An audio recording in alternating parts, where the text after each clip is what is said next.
Supriya north Carolina રાલે અને Ramesh Shah next. શું પૂછવું છે?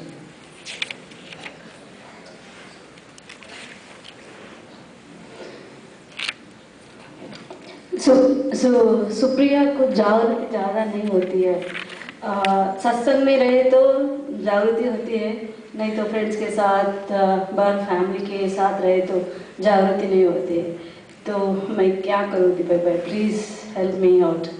सुबह उठ के निश्चय करने का, दादाजी की आज्ञा में रहना है, जागृति रखनी है, सभी को निर्दोष देखना है, शुद्धात्मा देखना है, और बाद में ट्राई करने का दिन में जितना रहा इतना अच्छा, नहीं रहा तो बिफोर स्लीप रात को सोने से पहले आधा घंटा 10-15 मिनट निकालो और चेक करो कहाँ 5 आज्ञा की भूल चूक हो गई, कहाँ जागृति नहीं रही, क्यों नहीं रही, कैसे रखनी चाहिए.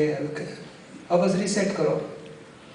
एक दिन से पूरा नहीं होएगा, एवरीडे ये प्रोग्राम करने का, सुबह निश्चय करने का, रात को सोने से पहले वापस रीसेट करने का. जहाँ भूल चूक हो गई तो सबकी माफ़ी मांगने की, ऐसी गलती नहीं करनी है, वापस ऐसे ज्ञान में रहना है, निश्चय करने का.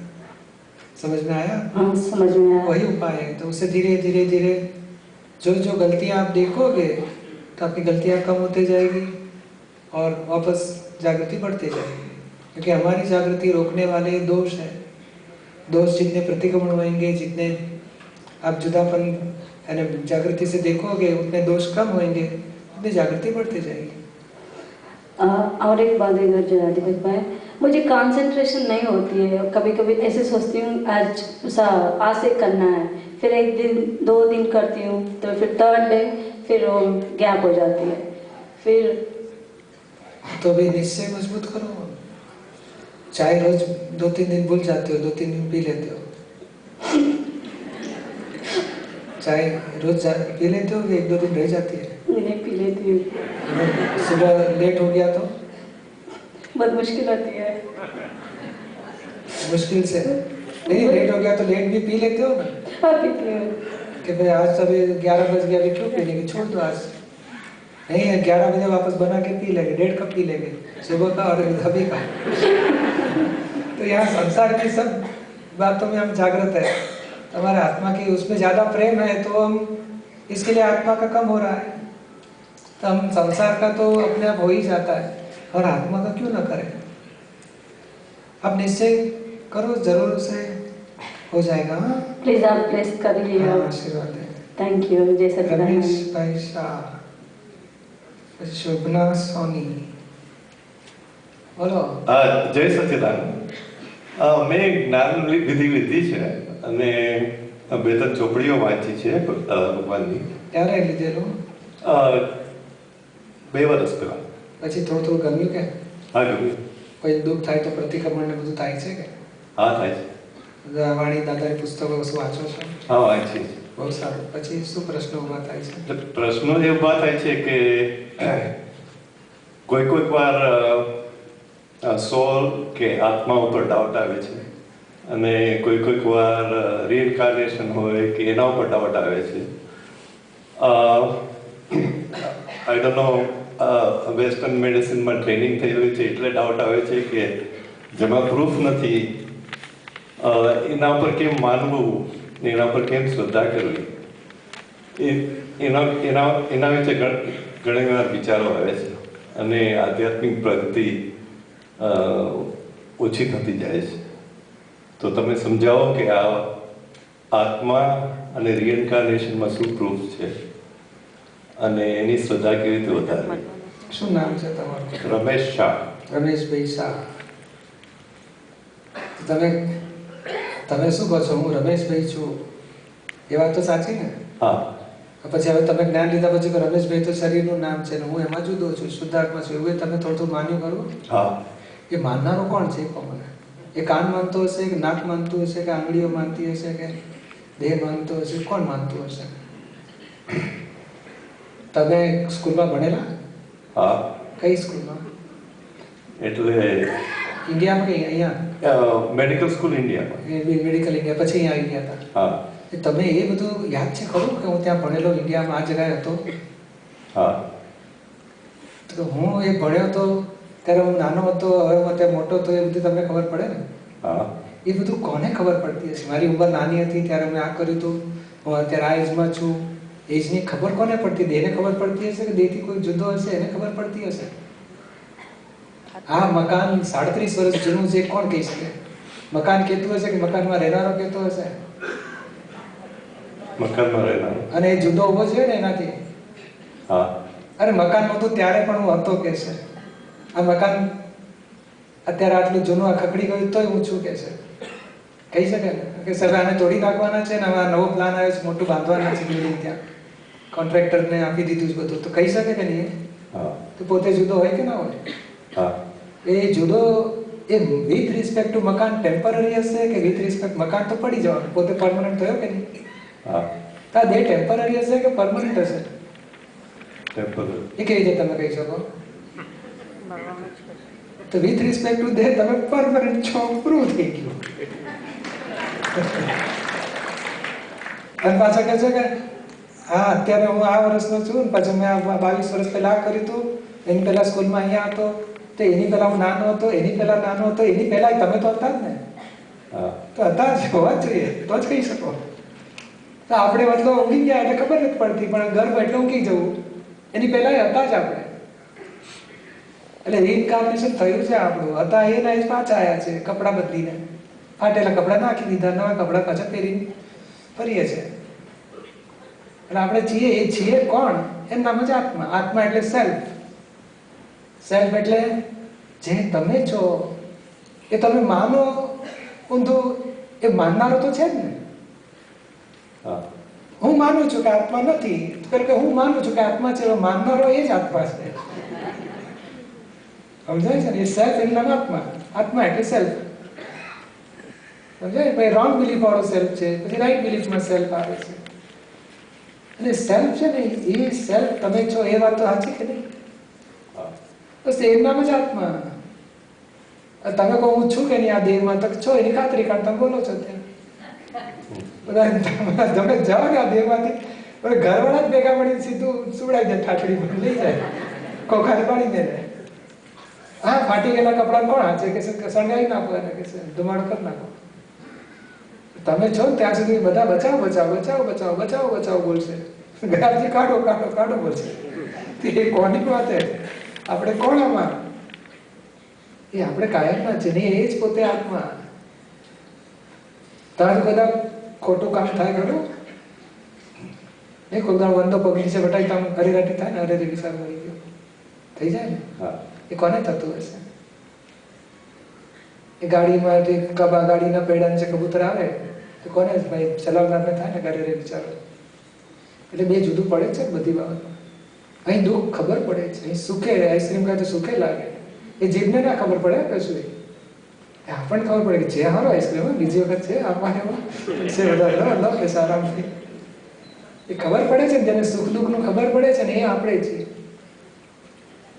અને પૂરણ ગલન થાય છે કે એમાં થાય છે, એને સ્વાદની ખબર ના પડે. સ્વાદની ખબર આપણને પડે, પણ સ્વાદ જીભને શું સ્વાદ આવ્યો એ જીભને ના ખબર પડે, એ જાણનારને ખબર પડે. કાને શું સાંભળ્યું, આંખે શું જોયું, જીભે શું ચાખ્યું, નાકે શું સૂંઘ્યું, હાથે શું અડ્યું, એ પાંચે ઇન્દ્રિયને ખબર ના પડે, એ પોતાને ખબર પડે કે મેં મારી આંખે જોયેલું, મેં કાને સાંભળ્યું હતું, હું અડ્યો કે છે બરફ હતો ત્યાં, મેં જોયું કે છે, અને એ મૂકતો તો બરફના ટુકડા કરતો તો મેં જોયું કે છે, ઓગળી ગયો એ જોયું કે છે, હવે ખલાસ થઈ ગયો, પણ મેં જોયું, હું અડ્યો, બરફ હતો, ઠંડો હતો કે છે. તો તમે એકના એક બધું પાંચે વસ્તુનું જ્ઞાન તમને થાય કે ના થાય? એ કોણ હશે? પણ એ કદાચ માઇન્ડ નું પણ હોય. અરે માઇન્ડ નું હોય, તમે કયા આધાર કહી શકો માઇન્ડ નું છે? કોણ કહેતું હશે પાછું? મારા માઇન્ડ નું હશે એવું મને લાગે છે. તું કોણ આમાં કહેનારો? એટલે એ માઇન્ડ નું કોને ખબર પડતી હશે? એ માઇન્ડ નું નથી. માઇન્ડ તો અમુક ઇન્ફોર્મેશન માઇન્ડ સુધી હોય છે, પછી આગળની ઇન્ટેલેક્ટ હોય છે, એની આગળ ઇગોઇઝમ હોય છે, એની ઉપર આત્મા છે, અને એ તમે પોતે છે. એટલે હવે જ્યારે તમારે થાય કે મારે ખોટું થઈ ગયું અને ખોટું નહોતું કરવું છે એવું થાય તમને અંદર, એ નહોતું કરવું જોઈએ અને મેં ખોટું કેમ કરી નાખ્યું, તમારી ઈચ્છા નથી છતાં ખોટું થયું કેમ? એ થયું ને એને આપણે કર્મ ફળ કહીએ છીએ. અને ખોટું નથી કરવું એક ભાવ ત્યાં કર્મ બીજ કહીએ છીએ. એ આપણી ભાષામાં. પણ તમારા બે પરિણામ તમે ઓળખી શકો છો. હા, નહોતું દુઃખ આપવું પણ અપાઈ ગયું. અપાઈ ગયું એટલે ઇટ હેપન્સ થઈ જાય છે. જો થઈ જતું હોય તો યુ આર નોટ ડુઅર. પછી કોણે કર્યું, કયા આધારે થયું, તે જ્ઞાનીઓની ભાષા કે છે કર્મ ફળથી થયું છે. કર્મ ફળ કેમ આવ્યું તો કે અત્યારે તમને ભાવ થાય મારે નથી દુઃખ આપવું, તો ગયા ભાવમાં મને ધક્કો મારશે હું સીધો કરી નાખીશ એવો ભાવ ઊંધો કર્યો હશે, પછી ઊંધું વર્તન થઈ ગયું. તે ગયા ભાવમાં કર્મ બીજ હોય છે. આજે કર્મ ફળ આવે છે. કર્મ ફળ ભોગવતી વખતે પાછા નવા કર્મ બીજ પડતા હોય છે. એટલે કર્મની થિયરી પ્રૂવ થાય છે કે તમે આમાં જુદા છો અને તમારી નથી ઈચ્છા છતાં ઘણા થાય છે. કર્મનો સિદ્ધાંત પ્રૂવ કરે છે કે આ કર્મ ફળ આવ્યું કહેવાય છે. તમને નથી ગમતું, ગમે છે ત્યાં તમે ભાવો કરો છો, ત્યાં કર્મ બીજ નાખો છો. અને આ જ્ઞાન મળ્યા પછી તમે કર્મ ન બાંધો એવી સ્થિતિ પણ તમને પ્રાપ્ત થઈ શકે છે. કઈ રીતે? તો કે આ રમેશભાઈ કરે છે, હું શુદ્ધાત્મા છું. રમેશભાઈ તમે ખોટું કર્યું, બીજાને દુઃખ આપ્યું, તમે પ્રતિક્રમણ કરો. તમે રમેશભાઈથી જુદા પડીને રમેશભાઈ પાસે પ્રતિક્રમણ કરાવો છો અને તમે જુદા છો. તમે ભૂલ કરતા નથી, ભૂલ જાણનારા છો. અને જો ભૂલ જાણનારા છો તો તમને કર્મ બંધાય નહીં. સમજાય વાત છે? એટલે કર્મનો સિદ્ધાંત પણ પ્રૂવ થાય છે, તમે આત્મા છો એ પણ પ્રૂવ થાય છે, અને કર્મ અજ્ઞાનતાથી બંધાય છે એ પણ પ્રૂવ થાય છે. અને જ્ઞાન જાગૃતિમાં રહો તો કર્મ ન બંધાય એ પણ પ્રૂવ થાય છે. એ તમને એક્સેપ્ટ થાય છે વાત? હા. હવે શું બાકી રહ્યું તમારો પ્રશ્નમાં? બસ બીજું કાંઈ નહીં, પણ તમે તમારા ચરણવિધિમાં કહે છે કે સ્વ એટલે આત્માના ગુણો છે. હું અનંત શક્તિવાળો છું, આનંદવાળો છું. તો તમને એવા એક્સપિરિયન્સ અનુભવ થયા છે? હા, થયા છે. તમને કરાવી નાખીએ છીએ, તમને થયા છે. એ થોડુંક સુખ ચાખ્યું ને એટલે તો એ પાછા આવો છો. ડોક્ટર પાસે કોઈ વગર મટ્યા વગર દોડાદોડ કરે કરો તો ના પાડે છે ડોક્ટરો. એટલે અહીંયા તમને મટ્યું છે એટલે તમે આવ્યા છો. આ ક્રોધ માન માયેલો મહાવ્યાધિ ક્રોનિક રોગ છે. અને થોડોક મટે ને એટલે કે પેલા કરતા ઓછું થયું. આ ડોક્ટર હારે છે, લાવો પાછા જઈએ. 8 દાડા સુધી આ શિબિરમાં આવો કે ઓછું કષ્ટ સહેલું કહેવાય તમે. તમારું મટ્યું છે. તમે આમાં કેવું છે, આત્મા અનંત સુખનું ધામ છે, પણ આપણે ઊંધું ચાલ્યા એટલે દજાઈએ છીએ. હવે પાછા ફરીએ છીએ દજાડો ઓછો થયો. હવે મૂળ જગ્યાએ આવીશું ત્યારે અનંત સુખ ભોગવીશું આપણે. થોડોક ટાઈમ જશે ત્યારે દુઃખનો અભાવ એ સ્ટેશન શરૂ થયું. દુઃખ ઘટ્યા. સમજાય ને? દુઃખ ઘટતું ઘટતું ઘટતું જેમ 5 કરોડનું દેવું હોય એ 5 માંથી 4 કરોડ થાય, 3 કરોડ થાય, 2 કરોડ થાય, 1 કરોડ થાય, લાખ થાય, 1000, 10,000, પછી કરતા કરતા 0 થઈને પછી પ્રોફિટ વધે ને. પછી એવરીડે 25,000 પ્રોફિટ કેટલો રેલમ છે લાગે કે ના લાગે? એ આ દુઃખનો અભાવ એ માર્ગ ઉપર ચાલી રહ્યા છે. દુઃખ ઘટી રહ્યું છે. ક્રોધ માન માયા ઓગળી રહ્યા છે. દુઃખ ઘટી રહ્યું છે. અને તમે જાગૃતિ રાખશો 5 આજ્ઞા પાળવાની તો ઝડપથી ઓગળી જશે. તમે નહીં બરફને ઓગાળવો હોય ઉપર વેર રાખીએ બધો લાકડાનો ભૂકો અને પછી સાચો કરી તો મોડો ઓગળશે. જલ્દી ખુલ્લો કરી નાખો તો વહેલો ઓગળશે. એના જો ઓગળી રહ્યા છે ક્રોધ માન માયેલો એ ઓગળશે ને પછી આ બધું સુખનો સદભાવ પ્રગટ થશે ને ત્યારે તમે કહેશો હું ખૂબ આનંદ, હું ઉભરાય છે. અરે ઘરવાળા ખુશ થશે, પહેલા કરતા બહુ સુખિયા લાગે છે, કચકચ કરતા નથી કશું. પહેલા કરતા કચકચો ઘરમાં મતભેદો ડખા ઓછા થયા છે. એ ઓછા કોણ કરે? એ સુખીઓ થયો હોય ને એ ડખા ઓછા કરે. દુખીઓ હોય ને ભૂખ્યો હોય તો બહુ તોફાન કરી નાખે. ધરાયેલો હોય ને એ તોફાન ઓછા કરે. એવું સમજાય કરું? એ ધરાય એટલે થોડું સુખી થયા છીએ આપણે. એટલે તમે પણ સુખ ચાખ્યું છે. આત્માનું સુખ, આનંદ, જ્ઞાન, અનંત દર્શન, અનંત જ્ઞાન, અનંત સુખ, અનંત શક્તિ, થોડો સ્વાદ આપણને આવ્યો છે. અને હવે વધશે આપણે આ સત્સંગના પરિચયથી. અને આપણા આ દોષો તમે કહો છો પ્રતિક્રમણ કરું છું, એ પ્રતિક્રમણથી તમે આત્મા તરફ વધારે જશો, દોષોથી છૂટતા જશો.